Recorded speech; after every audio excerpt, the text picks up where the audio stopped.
I show it's 5:30. We'll call the October 7th, 2024 City of Cresco, Iowa Council meeting to order. Roll call. Carmen? Present. Buska? Yes. Hassan? Yes. McConnell? Yes. Creener? Yes. Tonight we'll act on the consent agenda, which consists of approval of the agenda, approval of the claims, approval of minutes from September 16, 2024, approval of minutes from September 16, 2024 work session, the Class C retail alcohol license with outdoor service to Pub Number 7 LLC, DBA Pub Number 7, approval of application for tax abatement under the Urban Revitalization Plan for Cody Hayek, approval of the parade permit for portions of 3rd Avenue and North Elm Street for the Santa's Holiday Parade, November 29th, 2024, and approval of designated snowmobile trail and city limits for November 15th, 2024 through April 1st, 2025. So moved. I'll second. Roll call. Buska? Yes. Creener? Yes. McConnell? Yes. Hassan? Yes. Carmen? Yes. Staff reports, Public Works. Turned on. The street department got done chip sealing. I passed around a piece of paper. It's got this in the front. It shows what streets that were chip sealed. In 2024, the street department keeps track of that and just how many gallons of oil they use. The asterisk ones didn't get done this year, and they don't do every street every year. I see the second entry under North Park Place should be South Park Place. I guess that got omitted, but they do those every 5 years. Just something, in case you're wondering, what we do for street for seal coating. On the back of that sheet of paper is the schedule for the wastewater treatment plant build out. That's going to be starting here pretty quick. Angie's going to talk about that tonight. It's going to take roughly a year to get all of that accomplished. So that's just the schedule on the back of that. Street department's been busy cleaning up some of the alleys. They always go in and trim the trees and bushes so they can get through with the snow plow maintain or whatever they have to. They started doing that. We're getting some salt in this week too for the winter. We didn't use much last year, so we didn't have to get much this year, which is good. Last Friday, I met with a gentleman from River City Paving out of Decorah. They do asphalting. They did did the parking lot up at Kessel Lodge, and just drove around to a couple spots. And he's going to give me an idea for budgetary reasons if we choose to do some asphalting in the next year or two, what we can look forward to spending. Last Friday, we had our pre-construction meeting at the wastewater treatment plant as well with WHKS and contractors and so on. Like I said, we'll talk about that in a little bit. And sludge hauling, we've got a spot to get rid of all of it this fall, so that's good. They'll be hauling about 350,000 gallons, and that's good. It'll be all gone then. So that's what I have tonight. All right. Thank you. Police. I really have nothing that stands out on the report that you guys have. The only thing I wanted to mention is that Sergeant Blake Walford is back with Emmy Lou, and they've put the streets together and been a good addition to the department. I know that between the county and ourselves, we've already utilized her 2 times on traffic stops. Awesome. Great news. Thanks, Tim. Administration. Monthly financials were included in the packet. There's also an annual report for the CUSB Historic Downtown Revolving Loan Fund. Fiscal year 24, we had 3 loans totaling $160,000. In the budget, we budgeted for new computers and a server for City Hall. The quote was about $10,000 less than budgeted. We anticipate installing them over the next couple months. We've sent out requests for proposals for the next 3 audits. They're due back November 8th. Sealed bids for the airport land are due back November 4th. The water department will be flushing hydrants October 9th through 11th. Yard waste will resume on October 14th, and I will be at IMFOA next week, the 16th through 18th. Okay. Committee updates. Haven't had any meetings yet. Well, if there are none, we'll move on to comments from the audience. This is pertaining to anything that's not currently on the agenda. If there are none, I'd like to recognize 3 employees for their years of service to the city. Amber Yangs, who is our utility billing clerk, who has 2 years of service in. Sky Menike, who's at the fitness center for 1 year of service. And Aaron Butikoffer at the sewer department for 8 years of service. Amber's actually the deputy clerk now. I Oh. need to update that. Moving on to new business. Item number 1, Angie Coles with WHKS to discuss pollution insurance coverage for the wastewater treatment plant aging equipment project. Community Mayor, Council. I have an item for your approval, and the item, Is that mic on? let's see, is it open? Is this better? There's an on-off, I think it says on or off, I think, on the button there. Yeah, We won't, it doesn't, I can talk really loud. I don't. Yeah. No, okay, I'll just talk really loud. The item for your consideration tonight is an okay to delete the requirement for pollution coverage from the insurance coverage that Blazek has for the wastewater treatment plant project. It's one of several types of insurance that he is required to have, and this request is coming from Blazek's because his insurance carrier does not provide this type of coverage, and it would force him to go to another provider. The reason we're talking about that is environmental pollution protection is part of the general package of insurance that we put into our general provisions for every project. Blazek's asked if we could take it out of this project. We've reviewed it, and we think it's reasonable to delete that requirement. What this protection is usually there for are things like grading projects, if there's an erosion control violation that results in a fine, or if there's chemicals coming on site, if some damage occurs from that type of activity, it would cover that. At the plant, none of that applies. This is just basically equipment replacement. Most of it's indoors. We can't really think of a reason that this pollution coverage would be required. So it's our recommendation that you do okay the request to delete the pollution coverage for the contractor's requirements. You can think of nothing that would go wrong, that we will not need insurance on. Not for this project, and he does have the other required insurances, the liability, the safety, the umbrella coverage, everything else that would cover the things that we could think of, like accidental damage to equipment, personal injury, that sort of thing. Yeah, we're struggling to come up with a reason when we say he really should have it for this particular project. And that was in your original specifications? Yes. Was an oversight on your part, or No. should it have been dropped out then, or? We'd like to keep it in, just in general. So, and like I say, because it's just a nice general protection for general projects. This is coming from the contractor. Other contractors might not have requested that we take it out. It just came down to his particular coverage, And this just would delete it for this project. just for this project. That's correct. And it's just pollution, but related. Correct, yeah, it's specifically pollution coverage from the overall insurance package. So he's still required to have all the other types of insurance coverage that I listed. And So- in the event the contractor screwed up and caused some kind of problem, it's like, and somebody would sue the city could still sue him, right? Right, under the other insurances that he still No. carries. No, not if it's pollution incident. They couldn't. What if he caused it? What if he screwed up? Unless pollution is included in his E&O coverage. Which it is not, so that's what the decision is. I mean, he'd have to go, he's going bare on his pollution exposure, so he's putting, so we're assuming that he would have enough to reimburse us. Does he? For, Would he have enough to reimburse if we were?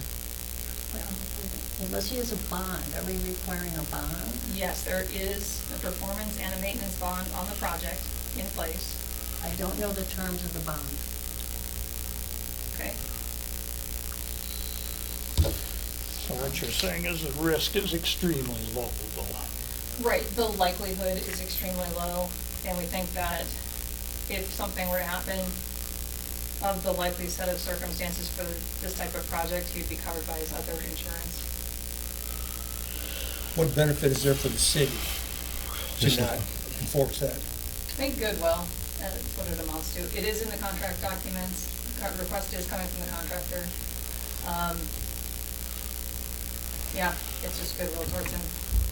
He doesn't have that, he doesn't, his GL's not gonna cover it if there's not a pollution endorsement, just so you're understanding. Come again? If he doesn't have a pollution endorsement on his policy, the general liability or the umbrella is not gonna cover that Right. on his policy. That's what I was saying. He's bare on that unless He his doesn't have to bond be covered covers unless it. there's an endorsement. The thing I can think of is, let's say he's carrying a canister of oil. I mean, pollution becomes a big deal when you've got a huge oil pipeline or something. But let's say he's carrying a canister of oil around and he spills it because he needs to put the oil in a motor. I'm making this up. I don't know anything about the motors he's gonna do. Technically, that's pollution. And if it runs into the creek, then there's a serious problem. I'm like, Kelly, are you, Yeah. that's the issue. It'll say and- that he's got X number of dollars on his, not to butt anything, but to say he's got X number of dollars on his GL or his umbrella, and he says, well, I got a GL of 2 million, an umbrella of 1 million, 3 million. He doesn't have any coverage there unless we can actually literally see that there's a pollution endorsement or a pollution specific policy. Yeah, pollution was completely taken out in 1986, unless his bond covers it. So in one word, we're saying that it's $2,000 we'd save for the No. cover. Nothing. The question- No, there's no savings to the city. There would be savings to the contractor because he'll have to redo his insurance otherwise. Right. He's asking the city to okay it. But he did bid on the project knowing the specifications. Correct. I think if we just keep it the way it is. I sympathize for him. I mean, because, I don't know, unless the market's changed, good pollution is hard to find. And people don't like to write it as a standalone policy. So if he has to go outside his current insurer and look for it probably on the E&S market, it's gonna cost him, 3 times as much as what it would on a normal. yeah, a chunk of money. It's, I'd be in, I don't know. I mean, the problem is, you can't think of anything until it happens. On the other hand, Then it's we too are, late. we are putting him in a difficult position. On the other hand, though, he is just replacing existing equipment, right? He's not. Yeah. That- So That's if correct, you're yeah. gonna come in someday and take this gate out, put in another one, and he shouldn't be doing anything that should cause pollution. That's where our analysis comes from too. We're struggling to come up with an idea of how we could get into this. And let's say he dropped some fuel oil or paint. The next question is, what is the financial impact of that? Would there be a fine from the government or, would there be a cost of cleanup involved? How close does he get to the creek? He does not get close to the creek at all. He's in several hundred inside- yards away. Yeah, he's inside the maintenance building, inside the clarifiers with boats, several hundred yards away. And then he's off by the digester, which is farther away. The screw pumps would probably be I know they're replacing those, and would be the closest, maybe. Because that's, I mean, if it gets in the dirt, you can always just dig the dirt up. And you'll have a big falderall with the DNR. If it gets in the creek, now it's a serious problem. Which he'd be responsible for regardless whether he's got insurance or not. If he, I think the point that Angie's trying to make is if he's bare, it's his, and he doesn't have enough assets to pay the claim, then it's on us because it's our land. I'm inclined to let him go without it, but there's a risk. I think I am too. I'll make that motion that we allow the contractor to delete his pollution insurance. Trying to be really careful. If it could happen, it happens here. Yeah, I'll second it. Roll call? So this is to okay him not having it, correct? Okay, Hassan, Yes. Carmen, Yes. Creener, No. Buska, Yes. McConnell. No.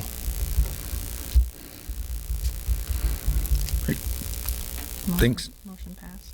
Yep. Thanks, Angie. We'll let projects know. I'm on here for the next item as well.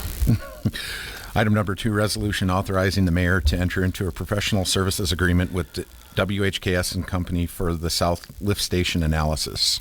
Sure. So this is a professional services agreement to do an analysis of the capacity of the South Lift Station in your sanitary sewer system in response to some backups that have occurred over the past several years. We met with city staff, including Dave and Nikki, and decided the first thing to look at would be just the capacity of the lift station to see if there's any ability to dial that up and get more water out of that area faster.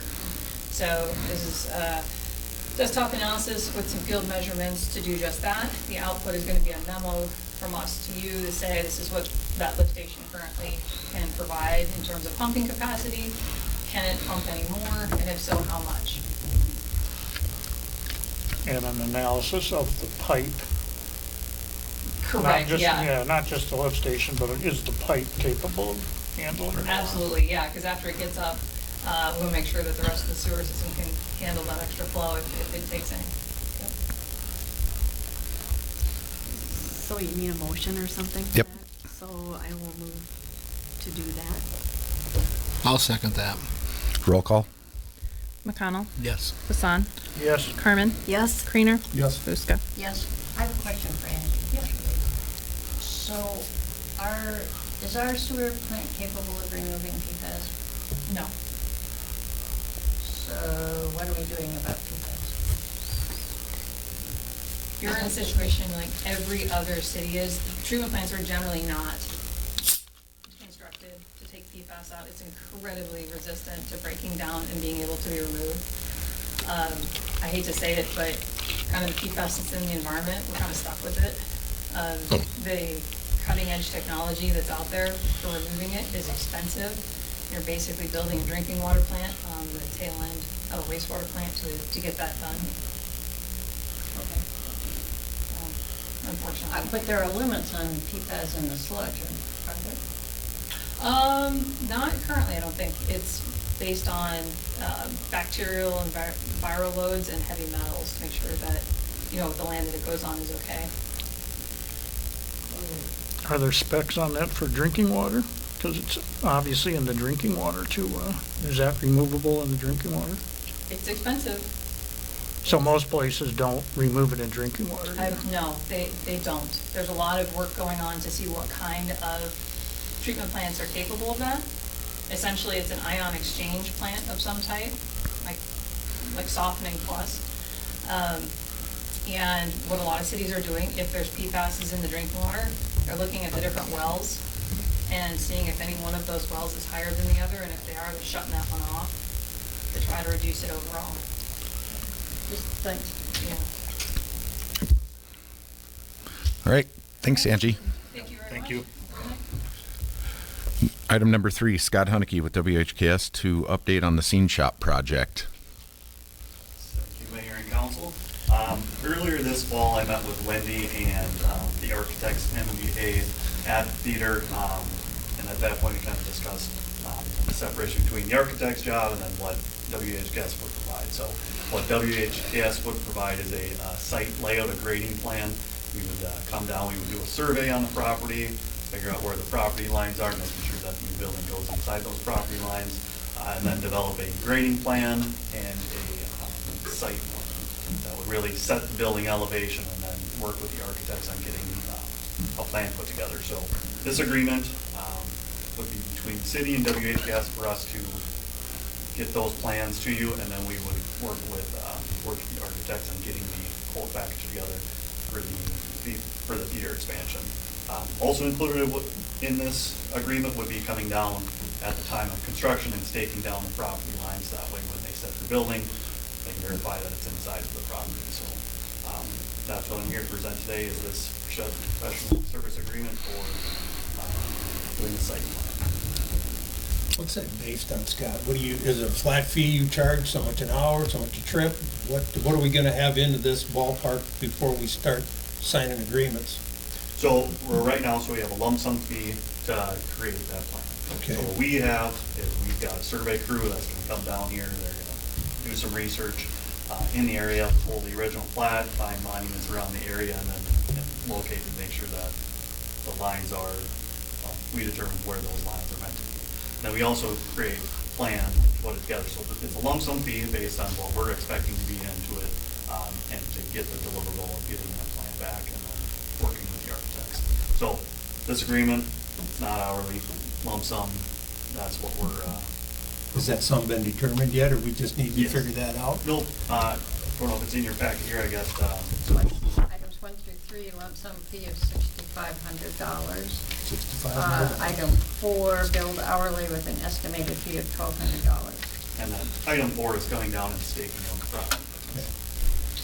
So 64, 1,200 is 76. I'll make a motion to do that. Second it. Roll call. Creener, Yes. McConnell, Yes. Buska, Yes. Carmen, Yes. Hassan. Yes. Item number 5, Scott Haneke with WHKS to update on 7th Street West reconstruction. All right, so it's been a couple months since I was down here last time. Since then, I have we're doing our monthly updates on pay requests. So the contractor has come back and completed some of the punch list items. There is still outstanding items. So this is pay request number 9. We'll be back in November to present pay request number 10, which will be the final one for the project. So this estimate right here is just the incremental items that they have completed, coming down to a total. There's nothing really to point out here other than the job. I mean, the road's been open for a long time, grass has been growing on there. He's got a couple items left to do at the pond, but for the most part, we're pretty much done with this one. Is the pond draining for it? So that's farther down, and we can talk about it since Scott's up there now. Somewhere since the last meeting, Gen X went out there and there was some spots holding water, and they mitigated that, and it's been dry. It hasn't rained since then. Water's gone for the most part, but the number 20 on the agenda tonight, we've talked about adding a tile line that goes from where the water from the storm sewers come into the airport area there. And from Highway 9, there's water coming all the time. And it's created a kind of a wet jungle down through there. So with number 20, when we get to that point, we've gotten 3 bids to mitigate that, and then it should be dry. That's the goal, is to have dry down there in the channel, and grass, mowable grass and stuff like that. So Where would the tile line drain to? it would get hooked into the tile lines that are under the pond itself. Yeah. Yeah.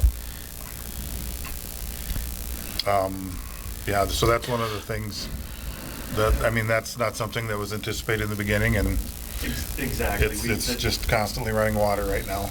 When we looked at it, it just got a good grade of 1% through the whole thing.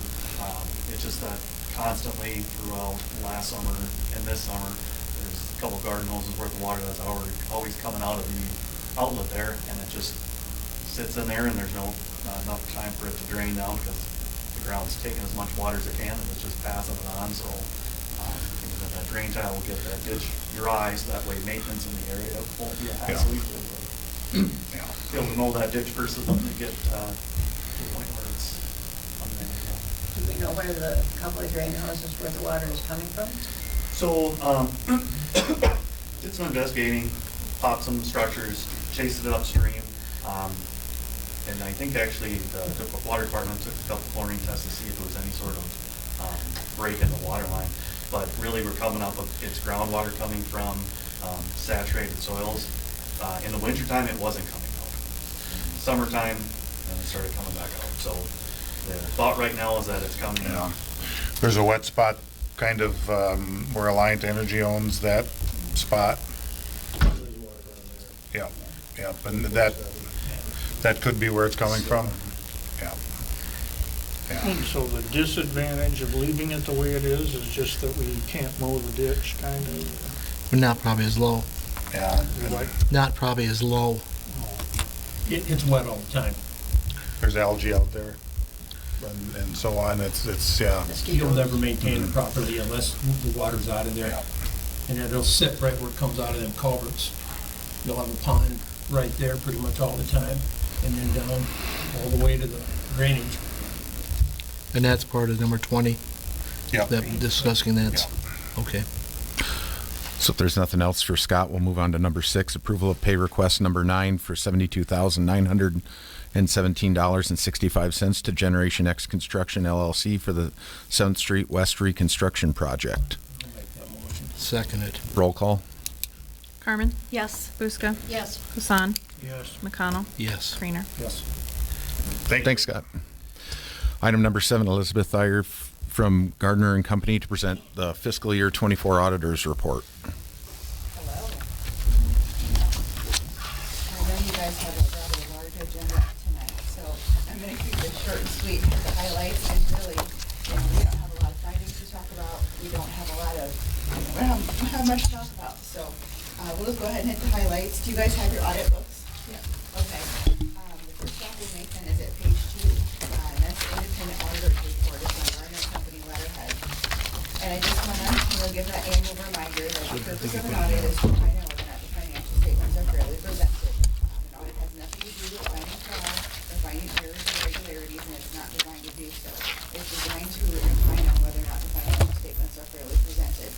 The audit is based on tests and samples. We don't look at every single transaction that goes through the city during the fiscal year, and then we go ahead and offer our opinion based on the results of our test work. So for the fiscal year ended June 30 of 2024, we have issued an unmodified opinion, which is what you want to hear. It means that we believe it's a clean opinion. We believe that the financial statements for this fiscal year are as stated. We did not have any new governmental accounting standard boards statements that we had to implement this year, so again, kind of boring on that end.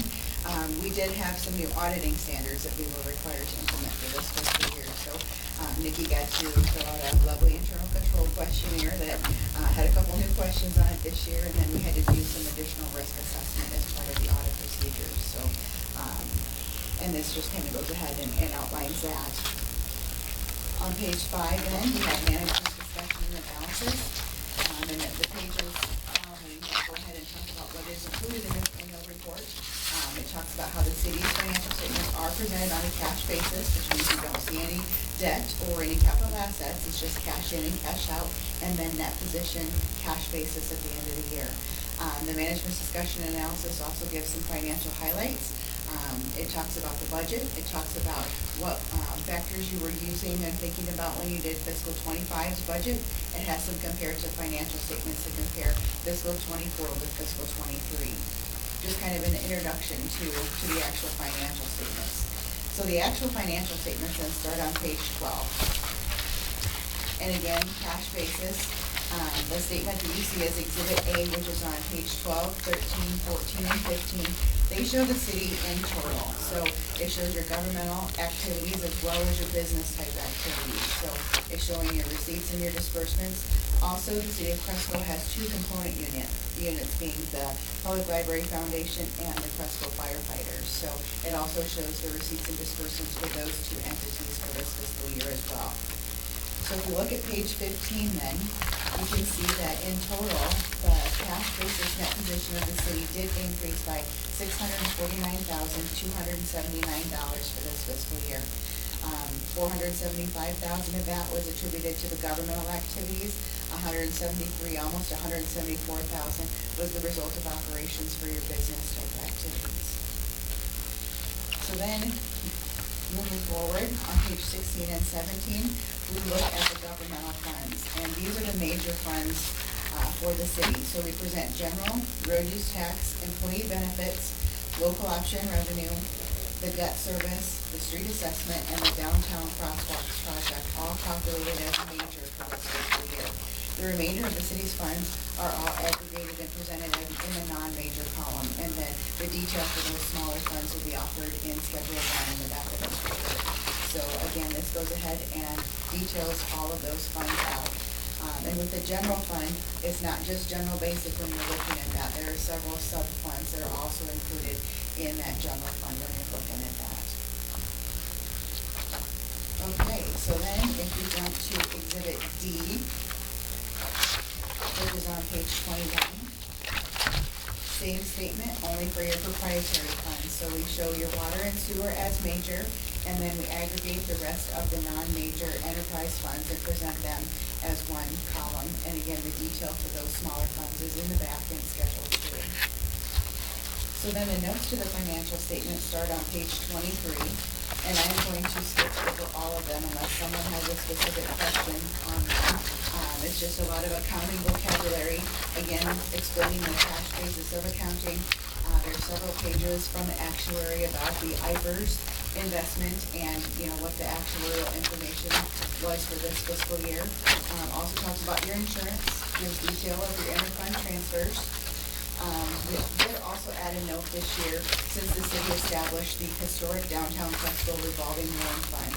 That was something new for this year, and so since that was established, we do have a note on page 36 talking about that. On page 37 and 38, then we have the budgetary comparison schedule of receipts and disbursements and changes in balance. This is where we go ahead and compare the budget to actual. And again, no large variances there. Every variance that we had there, the city staff was able to explain. Projects never seem to progress the way things are going to. So, even though there are a couple of larger variances, they were explained by staff, so there weren't any red flags raised with any of this. And the city does a really good job keeping an eye on that budget, making amendments when there's a change in the expectations. So, we expect it to be pretty right on, and it was again this year. The following pages then are just some more other information in regards to the budget and then also the IFRS. There's a couple larger schedules that show the city's contribution for the last 10 years and also what your proportionate share has been for the last several years. Once you hit page 45, we hit more financial statements. And these are the financial statements for those smaller governmental funds and those smaller enterprise funds that are aggregated into kind of those non-major in the front of the book. Schedule 3 then shows 10 years of detail for receipts by source and disbursements by function. So you can do some analytical there, should you choose. And then we get to Gardner and Company letterhead again on page 52. And this is the independent auditor's report on internal control over financial reporting and compliance. And in addition to opining on the financial statements and if they're fairly presented, we do some Code of Iowa compliance test work. And we also look at your internal control. The state auditor's office provides us with a compliance guide every year that references the Code of Iowa. There are certain things that we look at every year, like publication of your council minutes and making sure that the budget publications are published as they're supposed to be. And then there's some things that we might test every other year, every 3 years, and then there's some things that, get thrown in maybe every 5 years, every 7 years, so that we're, trying to keep everything up to date. So not everything is tested every year. Again, this is based on tests and samples, and then we go ahead and offer our findings based on the audit test work that we did. So then that leads into the schedule of findings. The first finding is segregation of duties, and it's an old friend. It's in every single audit report that I issue for the local municipalities in Iowa. You don't have enough people to entirely segregate the custody and the record keeping of the cash. So it's possible that one person can handle a transaction from its inception to its completion. So the city does have good internal controls put in place, including the council being involved with the claims process. We have found in the last 6 months, in talking with the state auditor's office and with colleagues, that it's really important to look at the claims. Don't just look at a listing. Even if you take turns and one of you is looking at those actual claims.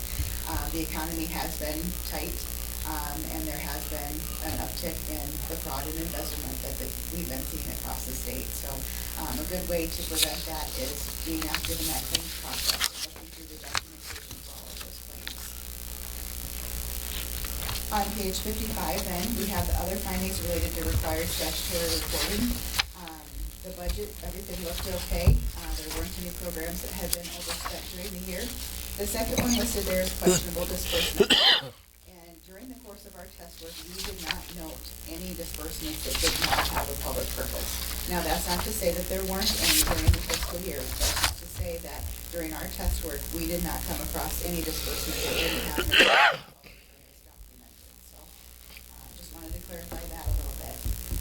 With the business transactions finding, the Code of Iowa identifies $6,000 as a threshold for potential conflict of interest if you're doing business with a related party. So we did have one that was over that $6,000, but it had been entered into in a competitive bid. So, that makes it allowable. So there's no finding associated with this. This is just a transparency disclosure for this particular transaction. And then the last finding that's included in the statutory reporting section of this is the excess fund balance. And excess fund balance means that the ending balance at the end of the year is greater than the amount that was dispersed during the fiscal year. And there are several funds listed here. Now, several of them are meant to have an excess fund balance. So again, this is not necessarily a negative thing either. You do have your revolving loan funds, which of course you have to have the funds available to be able to loan them out. So it's going to have an excess fund balance. And also, especially with your expendable trust funds, where the city is saving money for future projects and, taking donations for those projects as well. And so the purpose of the fund is to fund those, repairs and improvements and maintenance as needed. So again, this is more of a transparency disclosure rather than a finding. And that is the end of the report. Does anybody have any questions or concerns or? Two questions that I think are really simple. Okay. On page 27, it says the city had no investments other than certificates of deposit at June 30th. Don't we have some money market funds? Money market is considered cash. Oh, Yep. okay. Yep. Well, that explains that. And on page 7, I see $500,000 difference between year-end or charges for service. What was that? That is several things. You've got your fitness center that has a 24/7 that just opened up. Okay. You also have your theater that is collecting for things. There's several pieces to that particular increase. Yeah, because I know 24/7 didn't produce that much. Some of it was water and sewer would be in there, wouldn't it? Water and sewer is actually going to be on page 8 for the business type. Oh, okay. Yeah. I'll follow up with you then. Thanks. Yeah. Anything else? All right. Thank you. Thank you for letting me come and present again tonight. I appreciate the opportunity, and our contract is complete at this time, but it sounds like Nikki has already sent out the request for proposal. Good. Thank you. Thank you. Thank you, Elizabeth. Item number 8, Kelly O'Donnell and Jerry O'Donnell to present insurance renewal.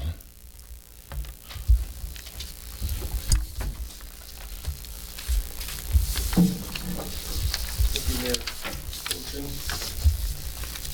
Good evening, council. You have in your possession, I believe, the packet. And I'm just going to kind of go through a couple things to start with that relate to some increases, and then we'll kind of walk backwards in some of the different lines that are contained in that packet. The first thing that you're going to see is on the cover sheet. Right behind that cover sheet, which would be page 2, you're going to see the line-by-line policy premiums for the total amount of the $297,082. Also in your packet, there was 2 requests last year that when we brought our policy renewal back this year, there was 2 requests. One of them was to look at a $10,000 property deductible, and the other one Amy mentioned was to look at an increase from a $2 million umbrella to a $3 million umbrella. So you're going to see in the back part of this packet, you're going to see there's going to be the decrease if we went from a $5,000 property deductible to $10,000. And you're going to see that savings is $14,000 and some odd dollars. Let's see here. $14,916. So again, you can kind of see the cost savings of going from a $5,000 to $10,000 deductible. And then the last part is that umbrella, increasing it from 2 million to 3 million. Your renewal right now for your umbrella is 8,053. If we added another million on top of that, it would go to 9,826. So again, those two things were things that you wanted to discuss when we came back this year. But now I'm going to kind of go through the actual line by line. I'll visit with you about several things that we think might be something to look at. If you look at the overall increase, your policy premium last year was $246,490. So there's a total increase of $50,592. There's going to be some anomalies or some things that skewed this premium increase that we'll talk about here shortly. You're going to see that under the general liability, not a huge rate increase, probably more of a rate increase that's across the board for all cities and municipalities. We're seeing anywhere across the board, anywhere from 20 to 30% increases throughout the state. The commercial property, you're going to see that that went from 119, 282 to 139. So that's a pretty substantial increase there. But again, I want to talk to you a little bit about this deductible because you got to kind of understand the deductible and how this is going to work out. Your total property value with buildings and business personal property, statues, those kinds of things is $49,900,000, okay? Or $49,900,000. That's your total blanket property coverage. Now, in theory, okay, if a city, and this has happened in the state of Iowa, let's say, God forbid, you had a tornado take the entire city. There's going to be at the $5,000 deductible, there's 39 buildings. So in theory, you could pay 39 times the 5,000 deductible for $195,000. But again, they're covering $49 million for you. In theory, if you had one loss, let's say it's a fire loss to one building, that's just going to be what the deductible is. Either it's $5,000 or $10,000. Okay? So you have to understand the deductible when we say $10,000. If there's multiple buildings, just so you understand that doesn't mean the city's only paying $10,000 for that loss. Does that make sense? Okay. So I guess that's kind of the first thing that I think we should really look at is what your thought process is as it relates to that property deductible. Again, you can see that by doing so, we're saving $14,000 right out of the chute, just from moving from 5 to 10. So I don't know what are people's thoughts on that, I guess.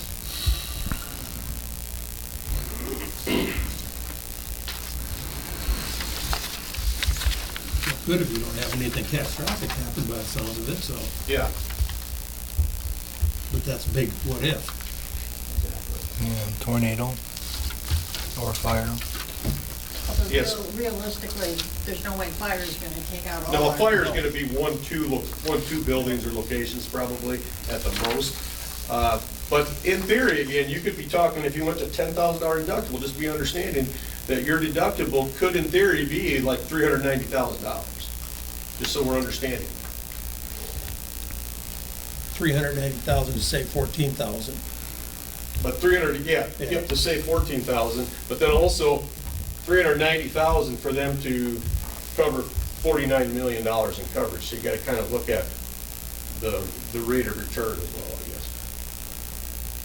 Even a tornado seems unlikely to take out all of our buildings.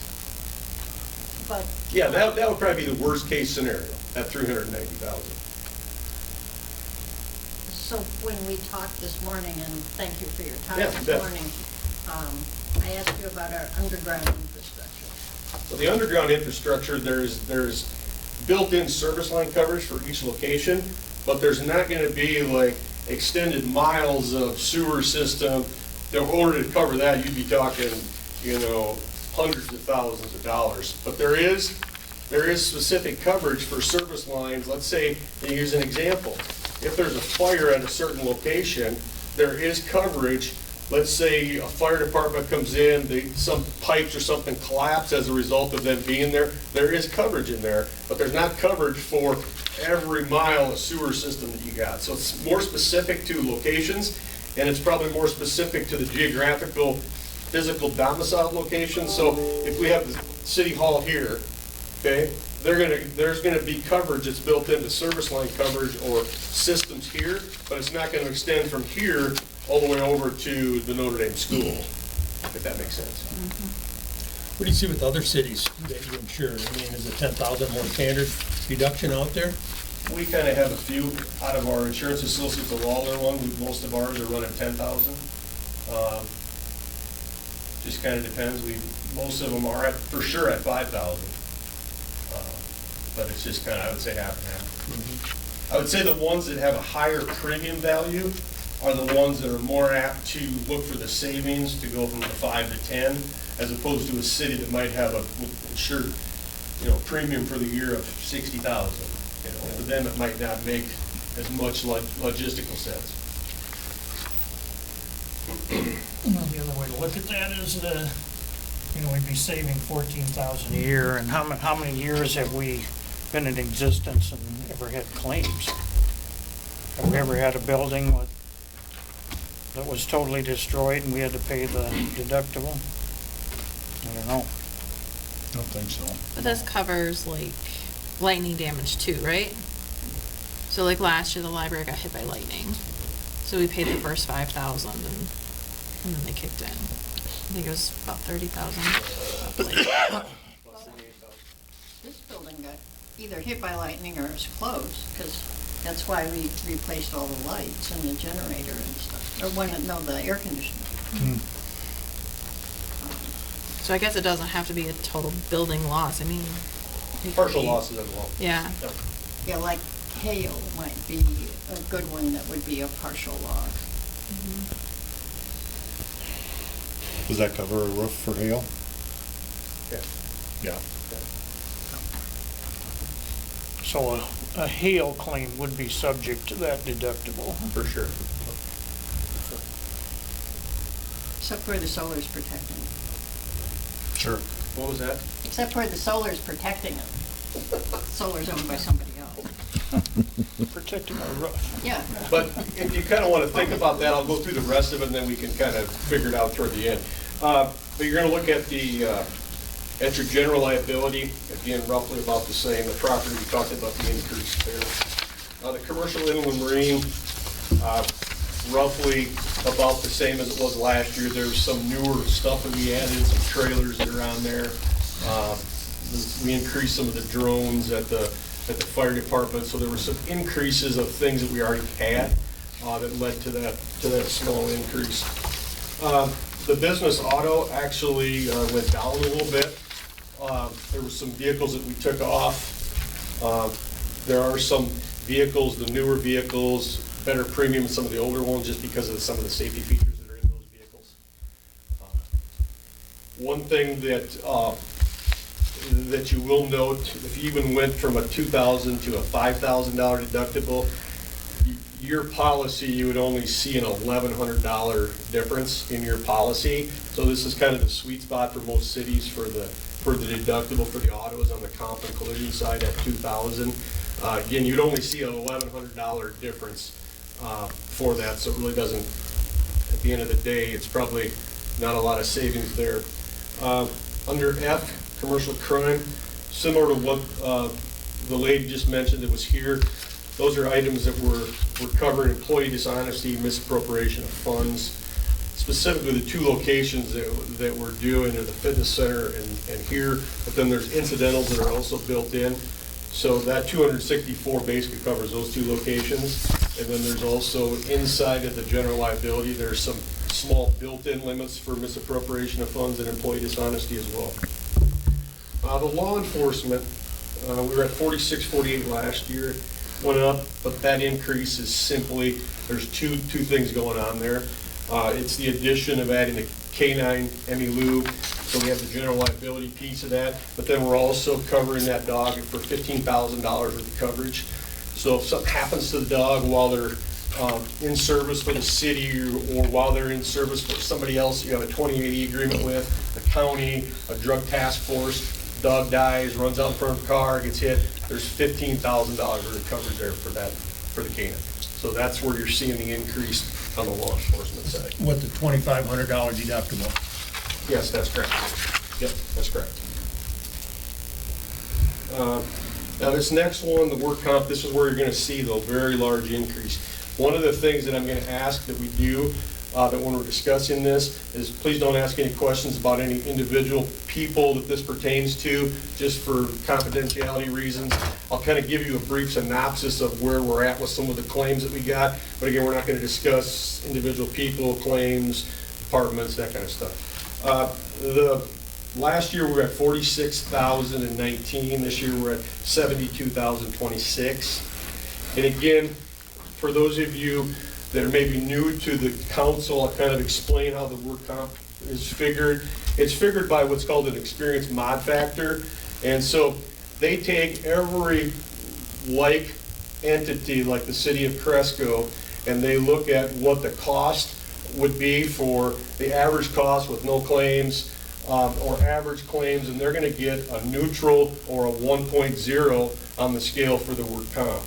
If you have a negative work comp mod factor, that means you have claims, then it's taking that 1.0 and it's adding factors on behind it. So it might become 1.23. But every dollar of payroll that you got, there's a formula that's figured out, so the firefighter has an actual class code where we're paying per remuneration of payroll, or a secretary, they're different. So when we take their formula times 1.0, you just end up with what that dollars that you remunerated out for payroll times their rate gives you the figure for that class code or that classification. But when you have one that is negative, you're taking that mod factor 1.23 as an example, and you're multiplying that out, so you can see that instead of costing you just times 1, you're getting debited another 0.23 per category, or inside of that category. Now, last year, your mod factor was one that was below 1.0. You had a mod factor that, or claims history that was somewhat stable for 3 or 4 years, and it was very low compared to the payroll, very low compared to the premium you're paying in. This year, your mod factor is going up to, let's see here. 1.420. 1.42, you were at 0.93 last year. So again, for every dollar amount that we're multiplying out, instead of going 1.0, we're taking it times 1.42. Last year, you were actually getting a credit we got a 7% credit, basically. So you kind of see that's a very large increase. Overall, the work comp claims that were paid out, there was one specific claim that was $258,000. That's monies that have been paid out, but then there's monies that are on reserve for that claim as well. Then there was a couple of miscellaneous claims that got cleared up from the year before, but this $258,000 claim was one that actually happened in 2023. They had a reserve on it. They paid a little bit, but then they started to pay, they're paying monthly for this, and that monthly is going to be up on December 31st of this year. And as it relates to that, there actually is, basically the person, they take and they go through the work comp regimen, they had to do some different things, but a lot of times what it ends up coming back to is somebody might be disabled, might not be able to do their actual real job because of this, so there's some compensation that's happening as a result of that. But overall, you're at about $270,000 worth of work comp claims.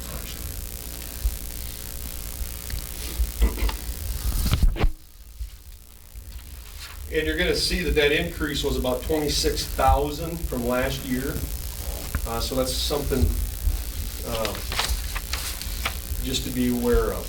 One thing I will say, the claim that we're dealing with was kind of a unique one. It wasn't necessarily something that had to do with lack of preparation on the part of the city for safety precautions, slip and fall hazards, that kind of stuff.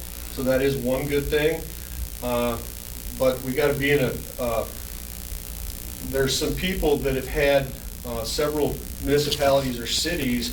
We go back to back and we have, another 250. All of a sudden that mod factor gets up over that 1.6. Then we're looking at another carrier other than EMC that's going to have to come in and provide that work out for you. We don't want to go down that path. So just want to make you aware of that. So what you're saying is there's nothing that the city could have done Not on this leading one. up to this? I mean, No. training, everything was there, everything's I's dotted, T's crossed. No, All right. no, not on this one. Not on that large one. Okay. No, no. And that was noted by our underwriter as well from EMC. So, and that's probably why there are some, with just the nature of the insurance industry right now, there are some cities that on that kind of situation where it was a situation where the city was probably not doing some of the stuff behind the scenes, they got non-renewed on the work comp side. Just because of that. And you gotta understand the nature of the insurance industry right now. There's a lot of knee-jerk things going on, people getting non-renewed for wood burners, this and that. So there are people that have gotten non-renewed, but it was probably more so that it was a compilation of multiple things that probably should have been looked at by the city beforehand. So,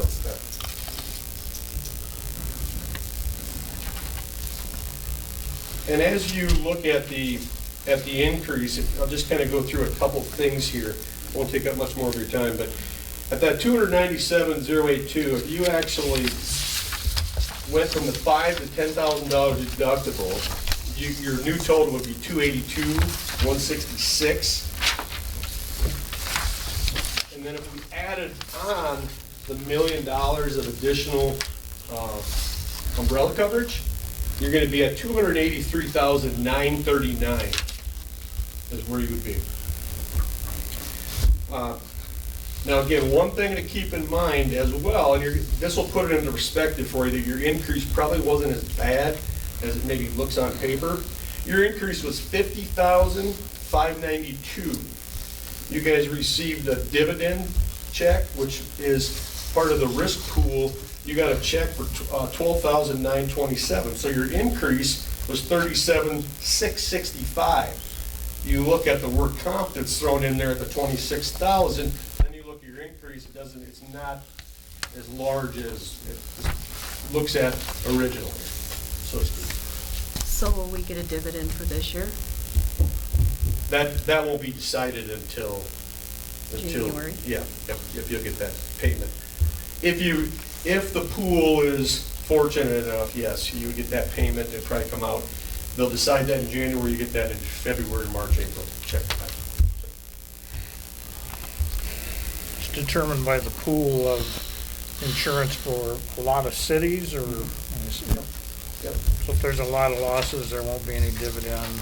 Yeah, and then one of the things too, that your guys' dividend, now, you didn't get the dividend for this part of it, but if you were part of the work comp portion of it too, there's a dividend that can come back to you, so it's kind of there's two parts to it. It comes back as the package part and the work comp. So somebody that has work comp outside of a different entity than EMC, they might not get as big a check, is what I'm saying. Because the work comp is also thrown in on that, as it relates to the entire pool of cities and municipalities. And just so you're aware, Nikki has she has the full policy documents. Those have all been delivered, so what we decide tonight is not relevant to, everything is in place, everything is bound. I got all the auto ID cards. I just want to say that Nikki and Dave and their staff are always very helpful to us. They do a really good job of providing us the information that we need to try to be very good servants to you guys. So I guess really the only thing we got to look at is what you want to do, deductible on the property, and then what you might want to do with the umbrella. And we need to decide that tonight? Well, I mean, if you don't decide tonight, you can put it on an agenda, but it's gonna have to be approved by the council. I think the big issue for the deductible is, how do we feel, I mean, the one that would hit all of our buildings would be hail. For sure, well, I mean, leaving out the tornado. And it's not gonna be big enough, I mean, it easily could be under the deductible. You take a building like our waterworks building, our street department building with steel roofs, and they get hit by hail, but there's no holes, it's all cosmetic. Does the insurance cover that? There's gonna be, there are cosmetic exclusions, but here's the cosmetic exclusion caveat. If there's dimpling where the paint has come off and there's a dimple and you see the primer underneath it, it's gonna be fully replaced, because that's gonna be a pocket where the water's gonna sit and it's gonna rust the roof. But on cosmetics, no, there's not full replacement cost on that at all. Right. Yeah. So basically, if there's any kind of deterioration to the structure after it gets hit, dimpling, just a dimpling with nothing, with no compromise, no cracks, no flaking of the paint, then there's not gonna be, full replacement at all. We're gonna replace that. Yeah, I've read several articles on that this year with people with steel roofs, and even though it was dimpled up, they wouldn't do anything on it. Didn't look very good. Yeah. They just said, too bad, it didn't structurally damage it, so. Yeah. And again, that's probably the nature of what the industry's at right now, with costs and everything, for sure. I think I wouldn't be opposed to raising that liability, but probably would leave the deductible where it's at. Just my opinion. And if we want to agree upon something tonight, or we want to discuss it further? Motion and all that. Well, if that's a motion, I'll second it. Yeah, I don't think we need to have any more meetings on this. I'll make that motion then. Carmen second. So you want to leave the deductible? Leave the The same. deductible as is and raise the umbrella. We can review it again next year, obviously, so. Yeah. I'd be leaning towards raising the deductible, Next year. just because, everything else that I've owned, we've had to raise the deductible because you can't make small claims anymore on anything, it just, your rates go up so bad, so all my insurance, all my car insurance, everything, I raise the deductibles up. Okay. So I've got motion and second roll call. Buska? Boy, am I torn between the three. I think I'm gonna say yes, but next year I'll probably be with Okay. Creener? Yes. McConnell? Yes. Hassan? No. Carmen? Yes.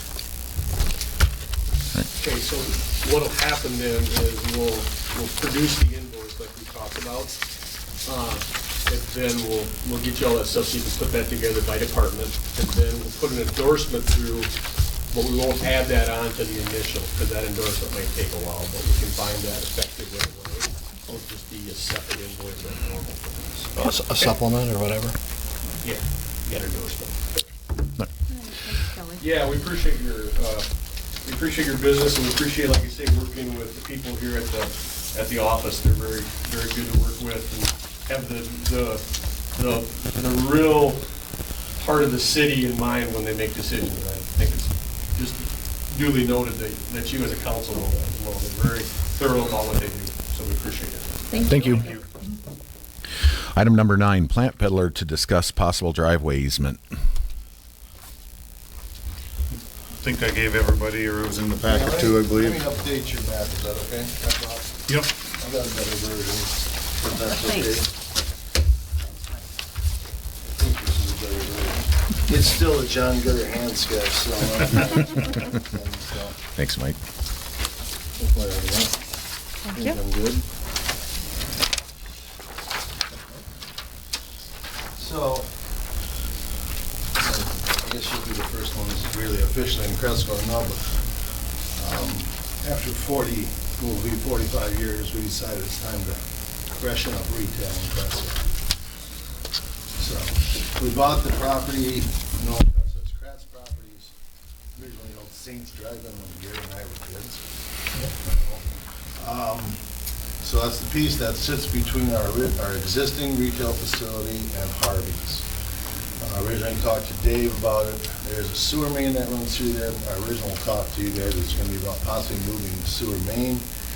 We decided for the 24 feet that we would gain in retail capacity, it wasn't worth the $50,000 being that told me to move it. So we redesigned the facility. Our question for the city pertains to that 24 feet that we lose then, that's on the north end of the property. With our hope being that between, and we can come either way, John shows us coming between Harvey's and the, I don't know what the official name is for the police car storage building. Police and water building, yep. Police and water building. Yep. There's about, estimated 40 to 50 feet, I didn't step it off for sure, between Harvey's and that. John only shows the road going partway because part of that's rock already, but we would ask the city for an easement through there so that we could get employee parking off-street and not taking retail spaces. We probably would have, typically, we're thinking on a normal day, 1 or 2, 3 cars, rare day, maybe 5 vehicles that would be in and out of there if we're full capacity. It's just that if we get over on Fifth where we're at, that's because of the co-op, it's, as you guys know, it gets really busy out there. So our thoughts being is that we would rock the road in, we would maintain it, plow it, wouldn't be responsible for the city, all we'd be asking if there was an easement to access the north side of our property. It looks to be, what, 50 feet in there, you said? I think it's pretty close to 50, Jerry. I'd say 40 on the short, probably 50. So what are you talking, like a 30-foot wide road, 10 foot on each side? Not even, yeah. Not 20 even? is probably, it's one lane in and out, so I don't, it's not like we're gonna be using it for commercial traffic, it would be strictly staff. And you said how many cars? He comes early and he stays all day. 3 to 5, you said, Mike. What's that? 3 to 5 cars. I think that would be the normal flow. Typically, right now, we have 2 people working retail. We expect with store capacity, we're probably gonna have at least 1 or 2 more people that'll be manning that facility. And not that some of them won't come from parking on the other side, but it just gives us an opportunity to utilize that, and then we clean it up and maintain it. And we could come in a different direction if you prefer to come, on the west side of the police and water building. We could do anything. We just would ask if there's a way we could utilize that piece of real estate. So you would rock it, you'll take care of it, you're gonna maintain it. Yeah, we'll maintain it all. Actually, we're gonna probably raise the property a little bit back there because we bring the parking area up because right now there's a pretty good fall off the city property onto us. And the facility will be a concrete knee wall. That'll be the backside of the building. We'll elevate it all and bring it up to grade, so it'll be pretty much level. There'll also be drain lines and stuff that we will install for any runoff water, so we catch any water coming out of the city, we'll catch on the backside of the building. Staff parking will be hard surface, concrete or asphalt or? Probably rock. Okay. Sidewalks and rock. Does that pole present a particular threat? I mean, there's a pretty good-sized pole that sits. We should be clear, but it should be west. I think you can see the shadow on this picture. Maybe right there. Right here. Yeah, it's Where? Show us. Right? Oh, yeah, I see where you're I at. think that's the shadow of it, I think. On the corner, Yeah. Yeah, up what would be, the number 5 maybe. I'm setting this right, it'd be on the northeast corner of the Harvey building, is what you're saying? Yeah. I think that's what that is. You might want to take a look at that. I drove through there and looked at that, and you can drive by it all day long, not have a problem. Yeah. But Right up until you do. just the one time that somebody puts his head down and, Yeah, I'll take a look, because we didn't, to be honest, Gary, I didn't know that pole was there. yeah, there, and I got quite a bit of wire and stuff hanging off of it. That's the only holdback I see in this whole thing is that, I don't know, driveways and stuff have to be a certain distance away from poles or what have you. Not that I know of. Yeah, not that I know of. So are you just looking for a general consensus of the council tonight, and then you'll decide how you want to do it, and we'll Yeah, approve I it next? just so we can kind of work on our building plans. Yeah. We would Yeah, probably yes. draw the easement up, or our attorney would, since we own the land and yeah. I do have a Earlier tonight, we were talking about the water coming off the Alliant property. I was gonna speak to you about that. Is next that, meeting. is that gonna go some on your Well, land?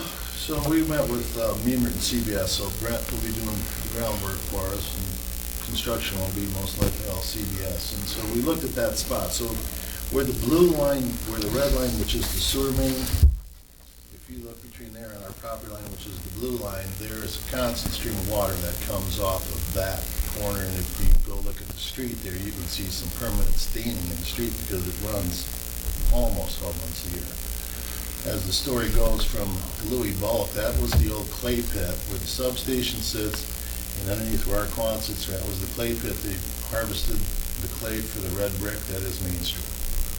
And when they filled that in, they filled it with everything known to man. So from city streets to old car bodies to whatever else.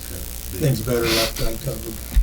Right, but so what Louis told me is that shined the walls of that clay, because when they're excavating it, and so now that water that's in that clay, which we sit on the same clay across the road in our facility, it's unbelievably tight blue clay, that water just keeps seeping up the walls of that clay, and there's a continual spring that comes out there.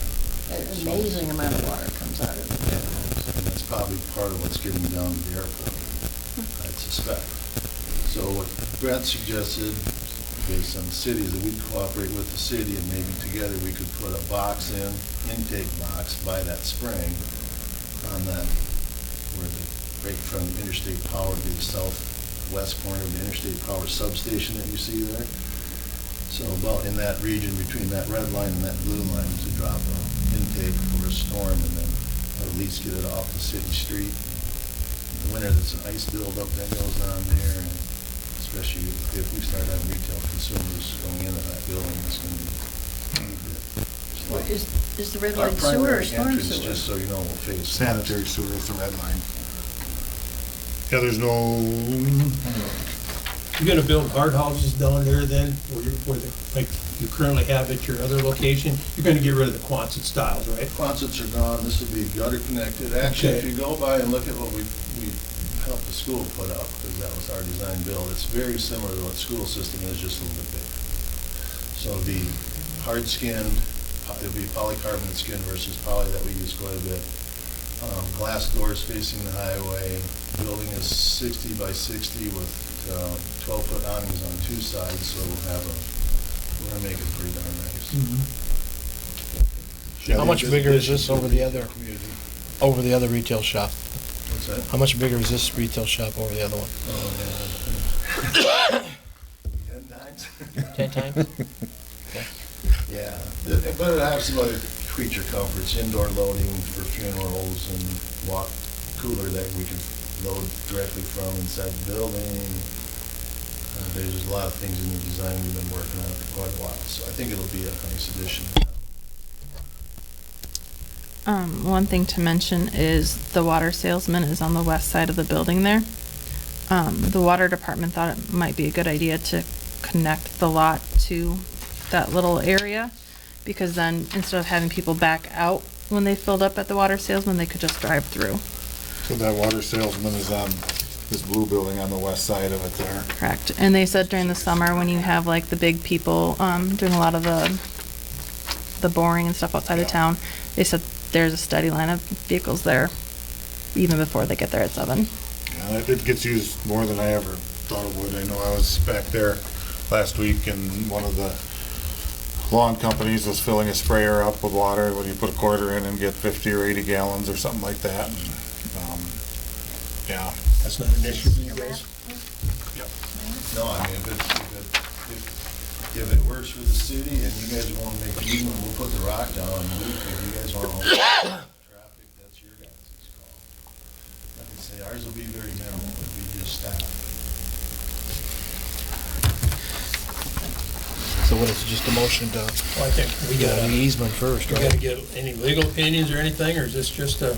It's, I mean, I think if you guys are open to it, I would probably do a motion to start the process of talking to the attorney, so that way you know that you have 5 people that are interested in it, or however many. Yeah, I make that motion. I'll second it. Roll call. Hassan? Yes. Carmen? Yes? Creener? Yes. Buska? Yes. McConnell? Yes. Thanks, Mike. Take a look at that pole. Now, we'll take a look at the poll. Do you want maybe for Brent to give us an idea what it might take to put an intake there? We can, talk to him. I've got the printout, and there's nothing there now. Yeah, we gotta get down to this corner anyway, so You're in the time meetings. to tie in if you guys want to Yep. come in and fix that. Yep, and What I'll would be the cost of the talk asphalt with, then? I'll bring Dean back there too and,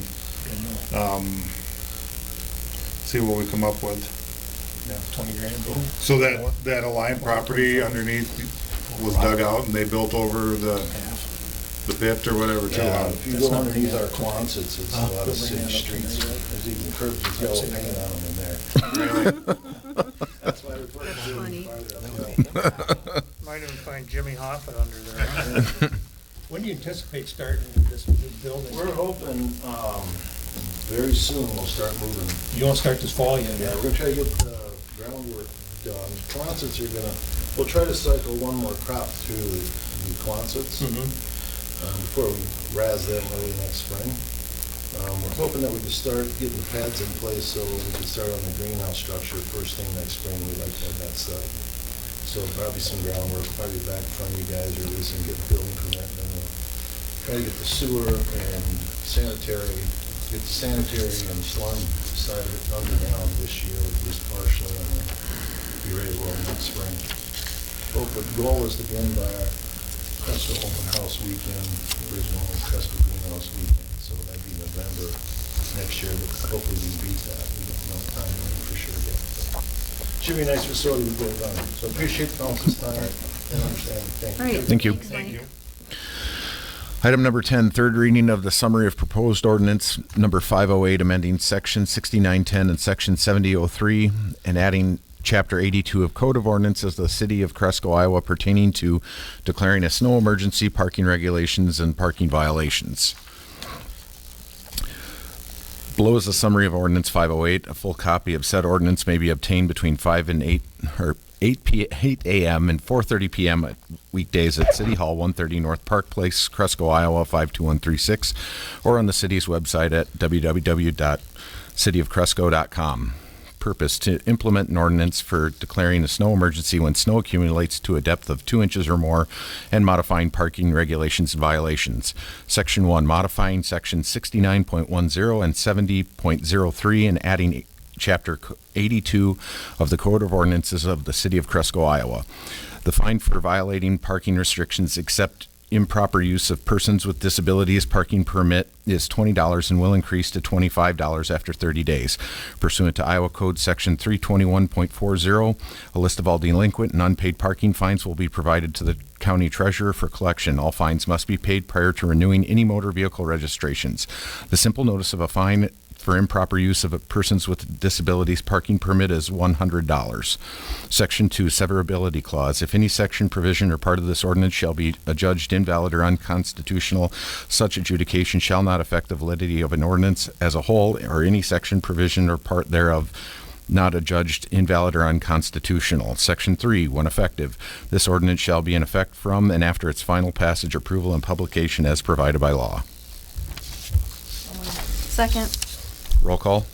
McConnell. Yes. Hassan. Yes. Carmen. Yes. Creener. Yes. Buska. Yes. Item 12, third reading of the summary of proposed. No. I'm sorry. 11. Approval of ordinance number 508 pertaining to declaring a snow emergency, parking regulations, and parking violations. Second. Roll call. Creener. Yes. McConnell. Yes. Buska. Yes. Carmen. Yes. Hassan. Yes. Item number 12, third reading of the summary proposed ordinance number 513, amending chapter 138 of the Code of Ordinances of the City of Cresco, Iowa for the 2024 amendment to the Urban Renewal Plan. Below is a summary of Ordinance 513. A full copy of said ordinance may be obtained between 8 a.m. and 4:30 p.m. weekdays at City Hall, 130 North Park Place, Cresco, Iowa, 52136, or on the city's website at www.cityofcresco.com. Chapter 155 of the Code of Ordinances of the Cresco, Iowa, Urban Renewal Update. Purpose is to update the urban renewal by removing Commercial Urban Renewal Area Amendment number 3 and Commercial Urban Renewal Area Amendment number 4 and areas and add right to way to connect remaining portions of the area. So moved. Second. Carmen, Yes. Buska. Yes. Hassan, Yes. McConnell. Yes. Creener. Yes. Item number 13, approval of ordinance 513 for the 2024 amendment to the urban renewal plan. So moved. Second? Roll- Buska.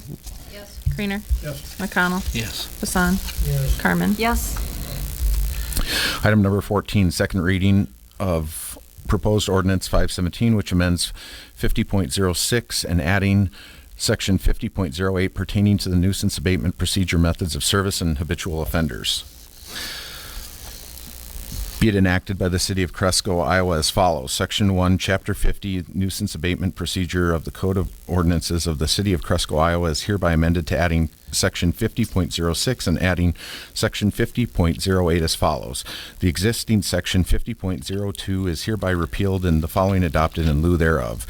50.02, Method of Service. Notice may be in the form of an ordinance or delivered by any of the following methods. First-class mail with certificate of mailing or certified mail, in-person delivery, delivery by law enforcement officer, posting of the notice in a conspicuous place on premises where the nuisance exists, or by any other delivery service such as FedEx or UPS. Section 2, new section. The Code of Ordinance of the City of Cresco, Iowa is amended by adding Section 50.08 habitual violators, which is hereby adopted to read as follows. 50.08 habitual offenders. Any person who is found to have violated the article 3 or more times within a 36-month period at any address in the city shall be deemed a habitual violator. In addition to other remedies set forth in the above sections, when it is determined by the department that a nuisance exists and or that a person is a habitual violator, the city may file a civil action in the district court seeking an order enjoining the person from further violation of this article on real property owned or controlled by such person or real property where the person acts as an agent, tenant, or leasee of any residential dwelling, commercial establishment, and or real property within the city. The city may further request upon entry of the injunction that the court allow the city to abate further violations without notice and or seek an order of contempt. All other provisions of Chapter 50 being sections 50.01 and 2 and including 50.07 shall remain the same, unchanged in full force and effect. The foregoing amended section 50.02 and 50.08 shall be in full force and effect from and after the date of passage and publication of this ordinance as provided by law. Section 3, severability clause. If any section or provision or part of this ordinance shall be adjudged invalid or unconstitutional, such adjudication shall not affect the validity of this ordinance as a whole or any section, provision, or part thereof not adjudged invalid or unconstitutional. Section 3, when effective, this ordinance shall be in effect from and after its final passage, approval, and publication as provided by law. So moved. Roll call. Hassan, Carmen. Yes. Creener. Yes. Buska. Yes. McConnell. Yes. Item number 15, possible motion to waive the third reading of ordinance 517. Second. Roll call. Third it.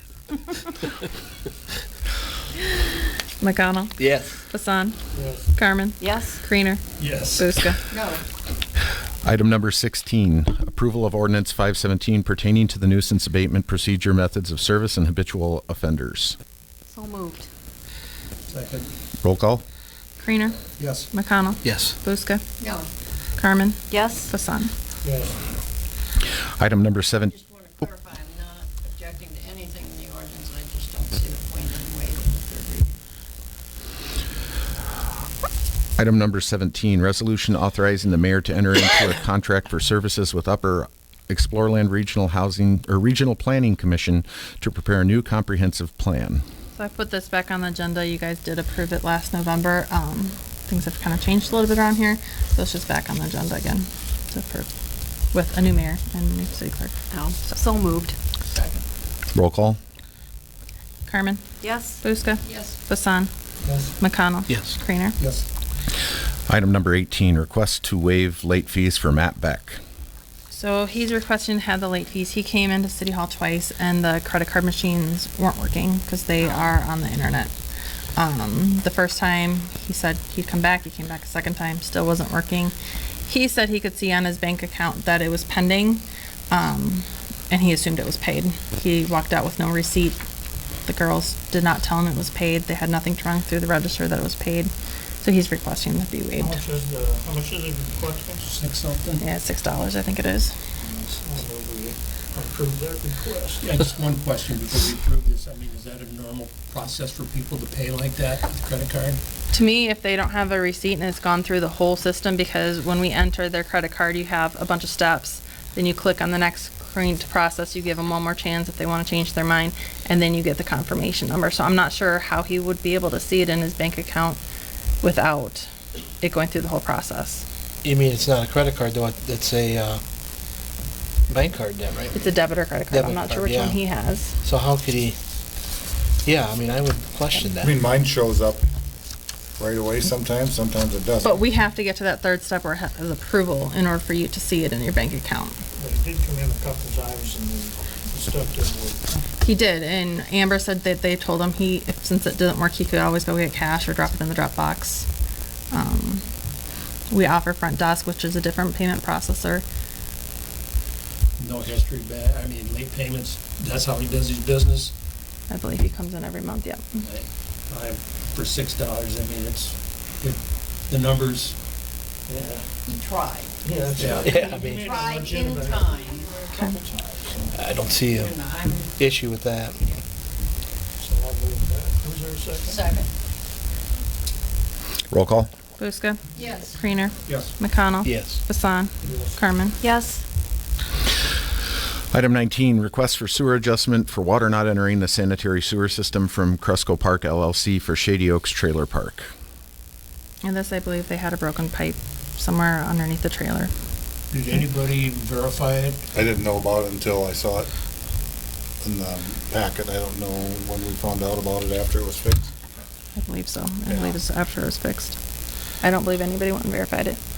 We How told them much substantial. of a credit are they requesting? I think it's about $900. How much? I'm seeing all these amounts. It leaked, I believe, for about 2 months before it was able to be fixed. How much money are you talking about? I think it was about 900.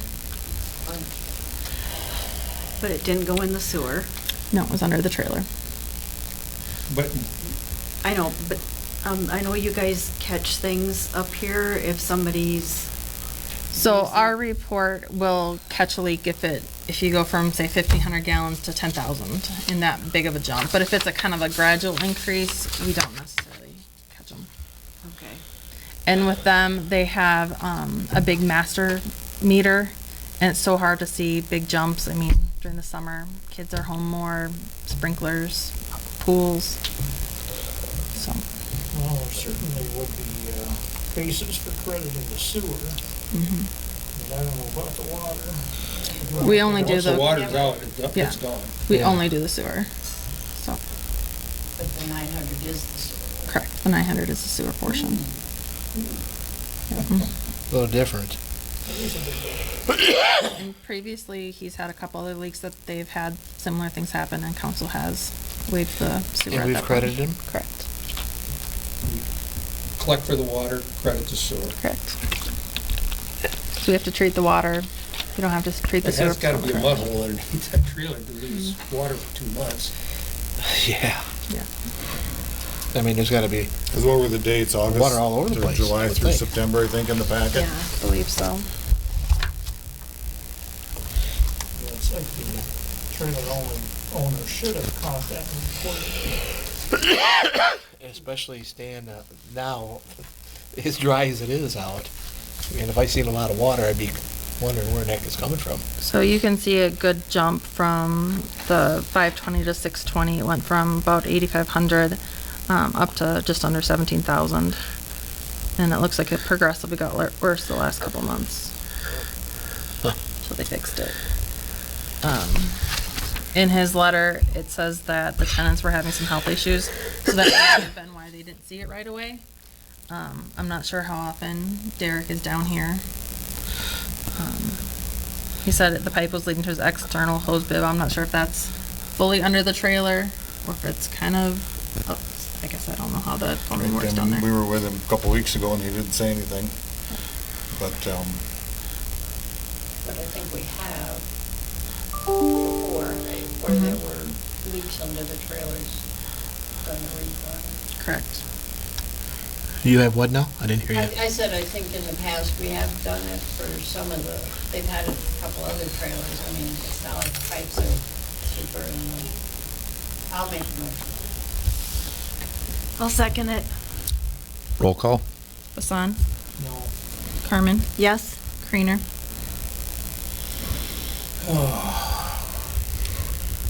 I'm gonna go, I just wanna make this, the statement that we've done this before with the water and the sewer, but I'm not happy about it.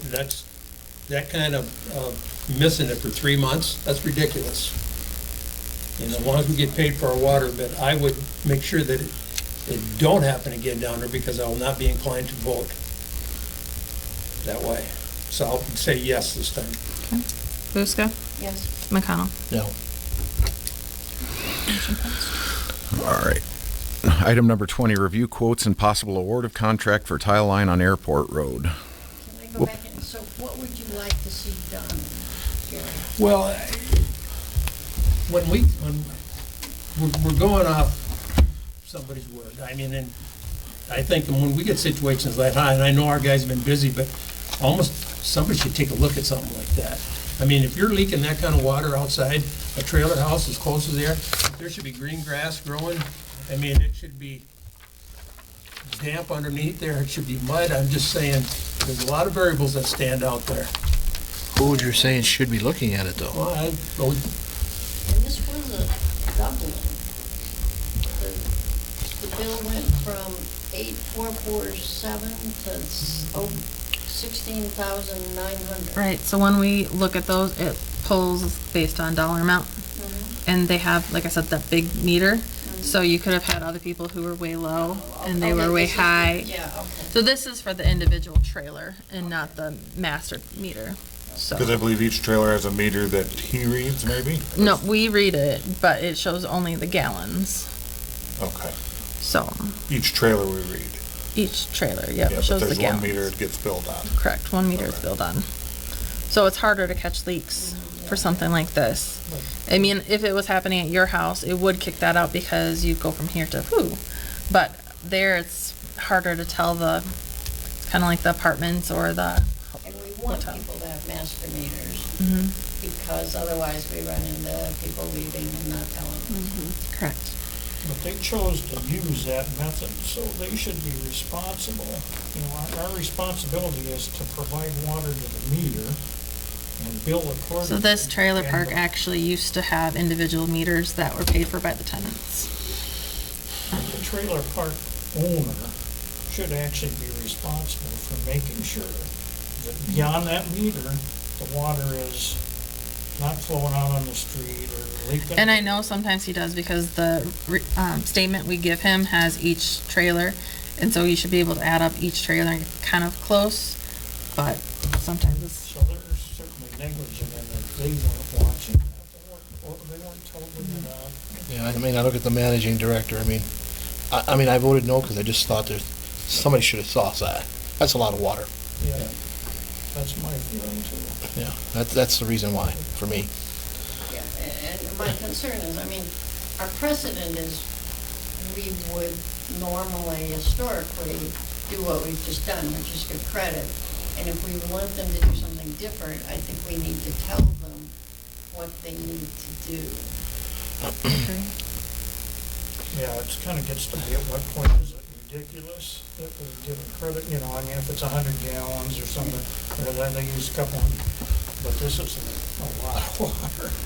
You know, and as far as, and I might be speaking out of text here, but does a public works director, you know, when we get a situation where somebody comes in and wants a water credit because of this, that, or whatever, that's something that Dave runs down and takes a look at? I mean, you look at, you know, we've had people tell us that they don't have drains in their basement, they got a dirt basement. I mean, I would expect that we would go down and check that and mark it, and which we have. Yeah, and like I said, I don't think Jason knew about it either. Drew was gone this morning, so I didn't talk to Drew when Jason was in, but, I mean, the it's something we certainly can, and we have in the past, and. And sometimes here a lot of too, it but- depends on where the pipe is. I mean, if the pipe's buried, you can't really see where it was. I guess it's hard to. Broke or whatever. Yeah. But, I mean, if your pipe breaks in your basement, you're gonna see a new pipe in there. It's a little easier to tell. So is what you're saying, you wanna, whenever anyone comes in, the first step is to ask Dave or To Jason to go visually. down and look at it? Yeah. Well, And I mean, they, we they usually have in the past. Yeah. It's just that this time it was already fixed before they told you about it. Yeah. Well, that's how this went. Yeah, this was fixed in the middle of September, I think, right? So, Like probably after they got a bill or something.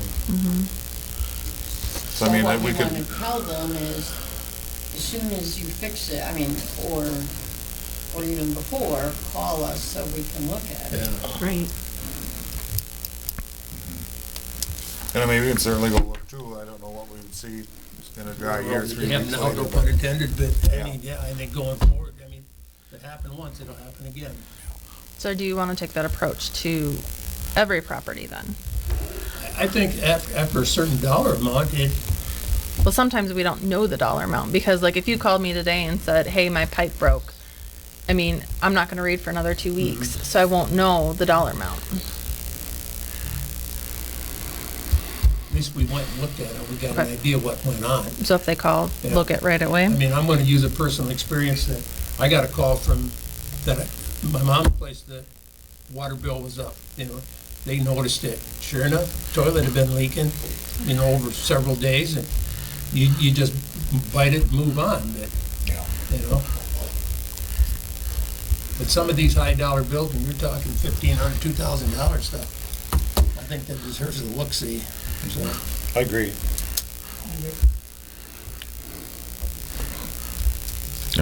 But I will say, a lot of people don't know about this, because I got contacted by somebody who had a pipe break under their porch or someplace like that.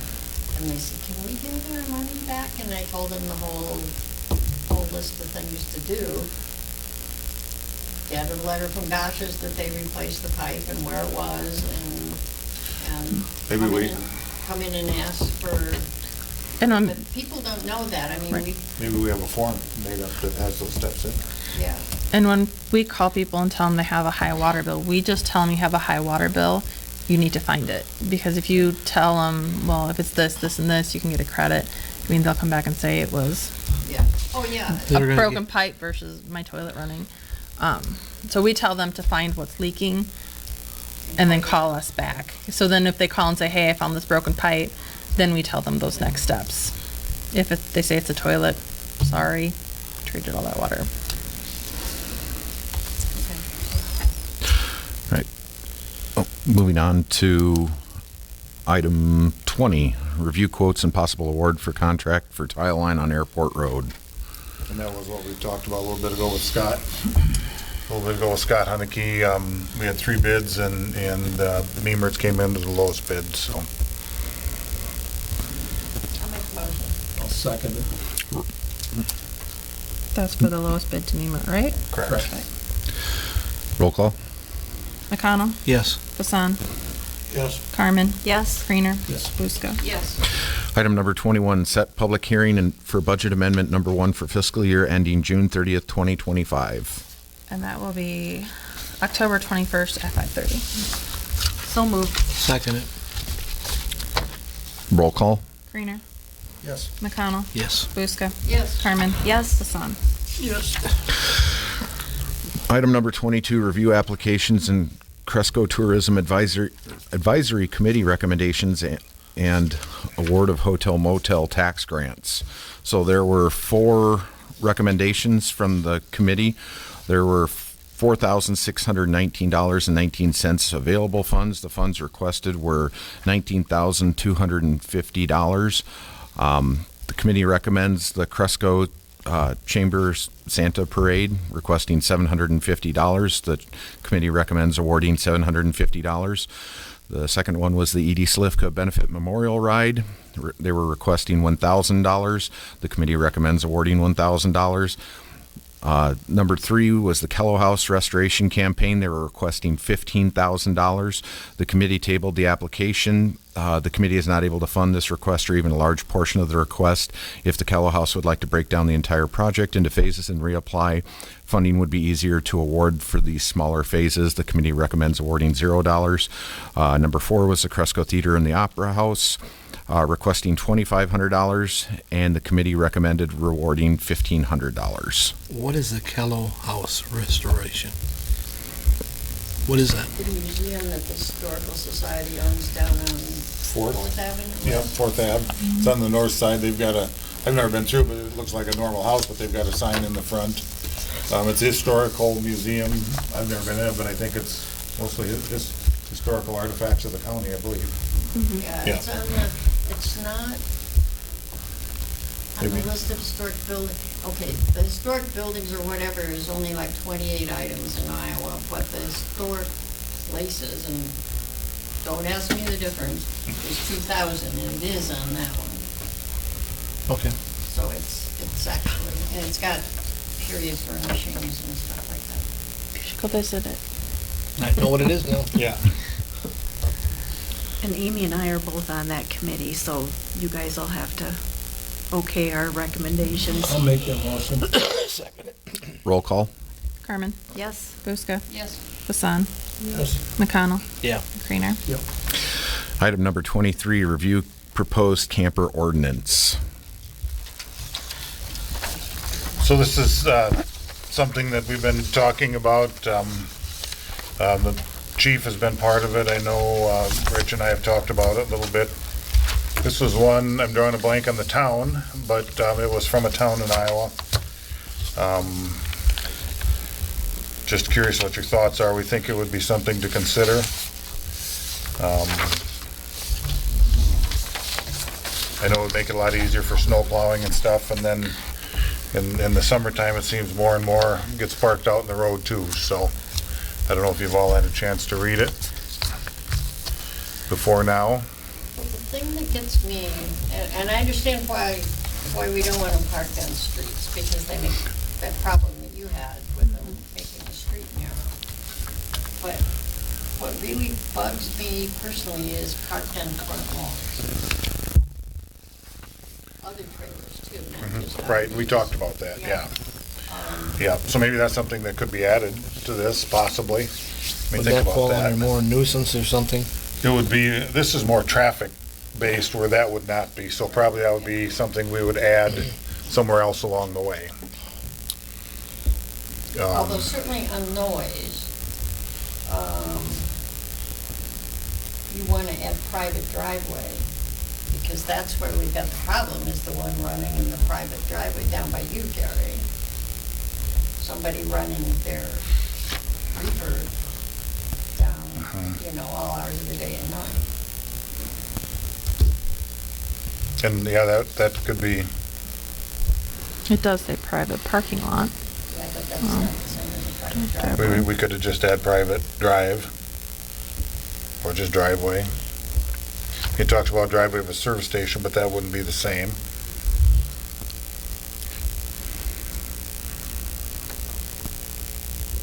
I mean, basically what I look at it is they got room in back to put their stuff, and they just don't do it. Yeah. I mean, I've had, you got campers that are parked out there since May, and they're moved maybe 3 times a year. And then their stuff is over the sidewalks. I mean, that's the worst part. Their cords are over the sidewalk. So the individual that keeps coming to my house says, I can't walk the sidewalk because their cords are over the sidewalk. Chief, you got any incidents that you're aware of? Somebody plows into these campers? Everything come to mind where one's been hit, parked on the street for an extended period of time? Yeah, I mean, we've had some, actually like utility trailers, like construction, that have been struck before, unattended. You know, they'll have them parked out in front of a residence, be working, and yeah, so they'll run into them. But we would allow that under this. Yeah. You know, I guess I don't have a problem with people parking something for a couple of days. Things happen, you move, but I mean, to just dump it there for 3 months at a time.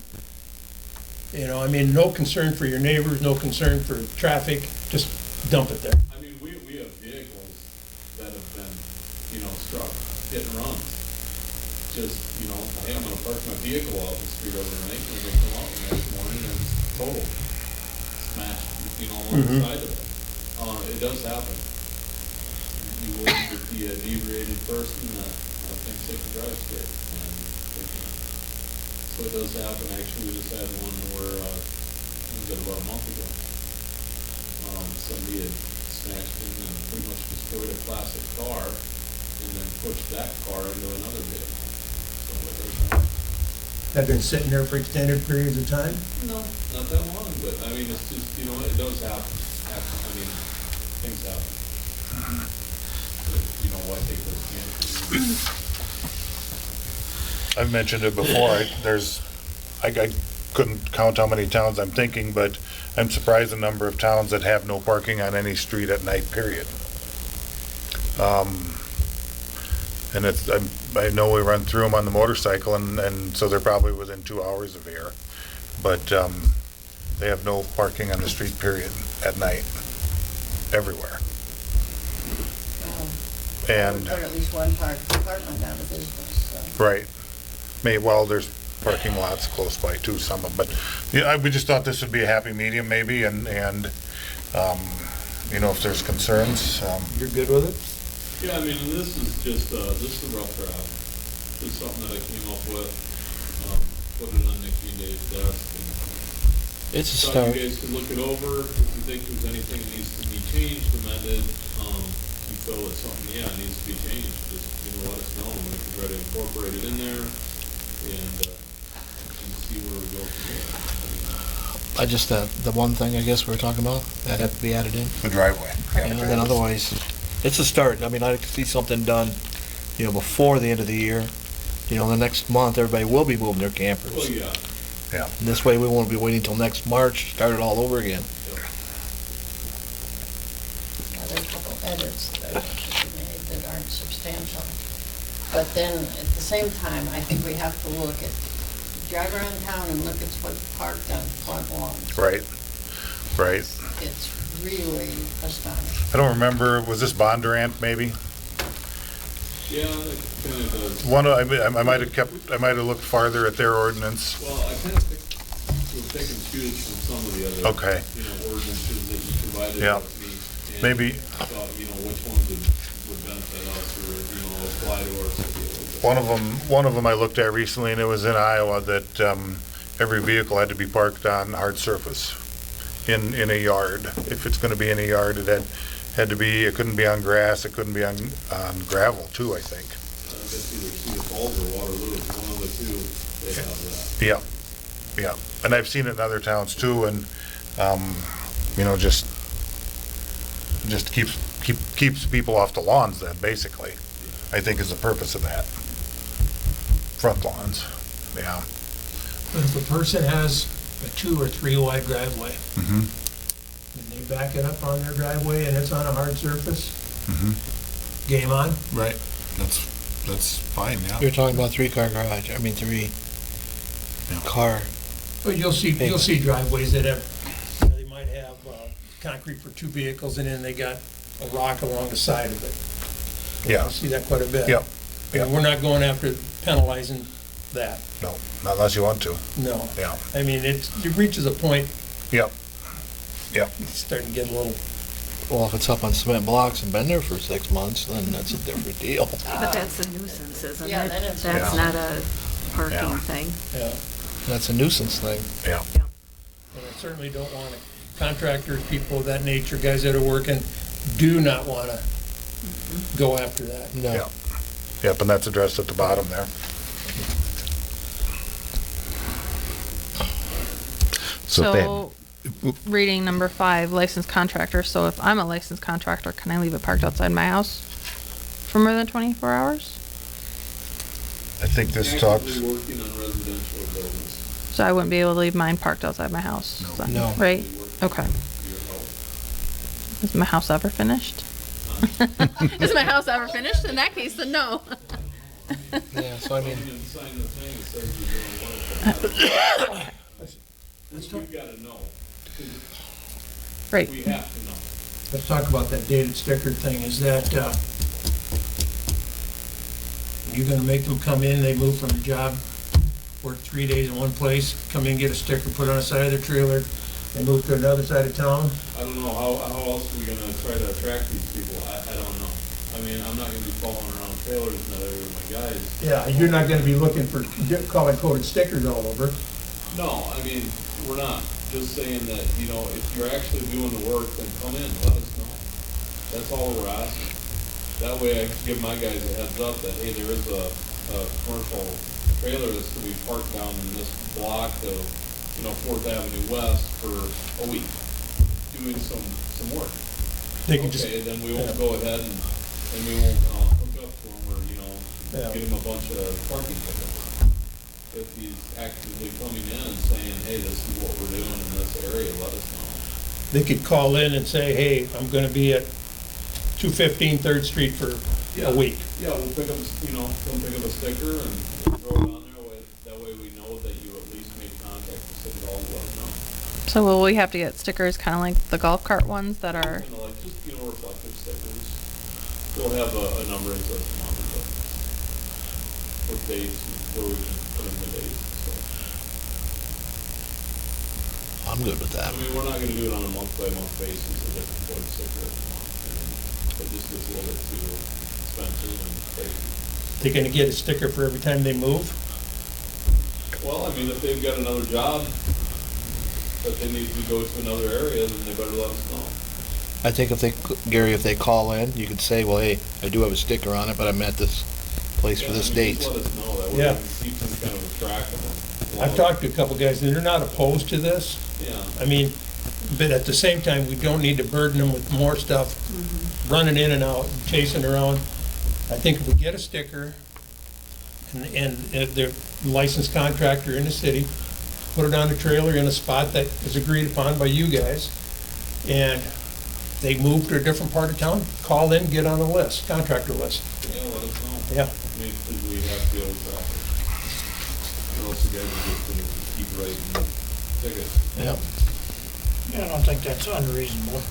Call in and say, hey, my trailer, I'm gonna park it at this location, it's got sticker number 213 on it, it's gonna be there for a week, or, you know, something Yeah. like that. You know, But we'll have to come up with a, Yeah, it's not like we're charging Yeah. $50 every time. you there'll be move no it. cost to them, just Yeah. yeah, we can do a numbered sticker. Yeah. Your contractor, come in and get a numbered sticker and we'll. Yeah, that'd be easier, yeah. It doesn't apply to parking in front of your home over the winter, right? No. Right. Okay.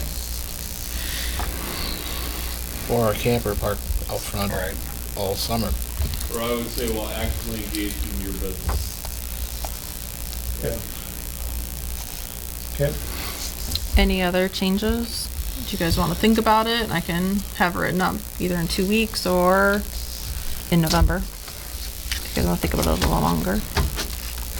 Well, okay, since you're asking residential districts, the last sentence of the last paragraph, I think should say this provision also applies to the trailer. Okay. And the master premise fee, we're gonna talk about one. About what now? All parking on lawns. Yeah, I Front mean- lawns, yeah. Going back to Amy to that semi thing though, if we do this and we get these semis off the street, weekend overnight parking, do we have adequate space for them to park out at the fairgrounds? Or are we gonna have to designate Airport. another, Airport. or airport, excuse me? Do we There's have a lot of room out there. There is room. Yeah. I Yeah, don't think so? what, 5, 6, 7, 8 semis in there, she fills up pretty quick. Yeah, but you have it on the other side of the pole too. Well, I mean, I've never seen more than 2 maybe. 3 out there. I don't drive out there on weekends a lot, and that's usually when they're there. Well, that's true, I don't spend much yeah, time. you don't see many out there because they're parking in front of their house. Right. Well, I mean, if that becomes an issue, we'll have to deal with it. I mean, Yeah. yeah. I think we ought to just kind of sit on this for a week or two and think about it, till the next meeting. I mean, we can put something together too and send it out.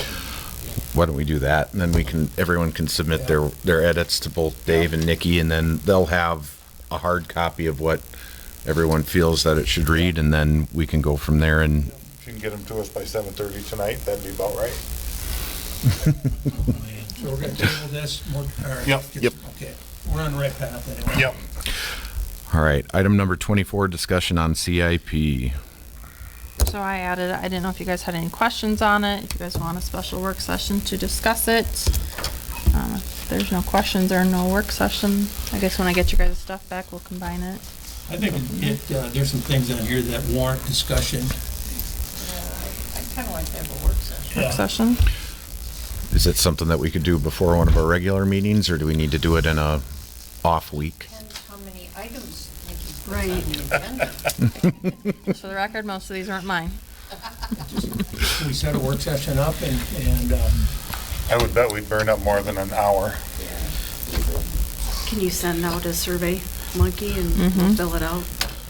Do you have any dates in mind? And how long do you guys think you want? Probably just an hour. Yeah. Because after an hour, everybody's gonna lose interest. Focus shifts. Discuss in an hour. There's 2 or 3 topics on here I think that we need to discuss as a group and go from there. Maybe what we should do too, so that we can make sure that we stay on the course of everything, is why don't we send out anything that we want to discuss to be put on the agenda for the CIP items, so that everybody can do their research ahead of time, and then when we come in, we'll all have fresh minds on it, and we can dive in deep and make it really productive. And yeah, My issue with the previous CIP process has been, I mean, we know we can only bond in the next 5 years roughly, up something under $3 million, more or less, depending on what we want to have in reserve for bonding capacity. To me, it's useless to say that in the next 5 years, we're going to do $18 million worth of bonding.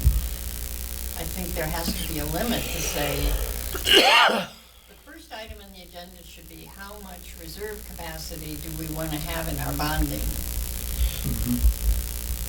Because, I mean, I think really we've got like, what, 6 million left? Something like that. But we don't, I mean, I personally think we'd be crazy to bond up clear to the limit. Yeah. Because what happens if we get hit by a tornado? But I don't know how other people feel. so maybe that's something that we can add on to the agenda for that, so that we can realistically look at what our bonding limit is, where we're at, and then how our fall off will be over the course of the years coming up, so that we're aware of how that's going to Oh, come on, impact you us as didn't well. read the outstanding debt report I submitted 2 weeks ago? I read it, but it, You know, some requirement with that that. we can't That's vote perfect. for $18 million in the next 5 years just because there's no way we can do it. So are you guys wanting like before a council meeting, let's schedule it outside of a council meeting. outside of a council meeting? And that way, if we run long or we need to run long, we can. Okay, I'm flat out gonna say not next week. So how about the following week? We'd Is there really any like you to dates? travel back. Travel back? You can handle it. Send your Week of the survey 20. monkey out. Okay, So the 21st is our next council meeting. Yeah. It would be that week, is what you're saying? possibly, yeah. 22nd, 3rd, and 4th, or Tuesday, Wednesday, Thursday. I can send out those dates unless there's any other. The economic development meeting is the evening of the 24th. And the 23rd might have it. 22nd works, 25th works. Okay.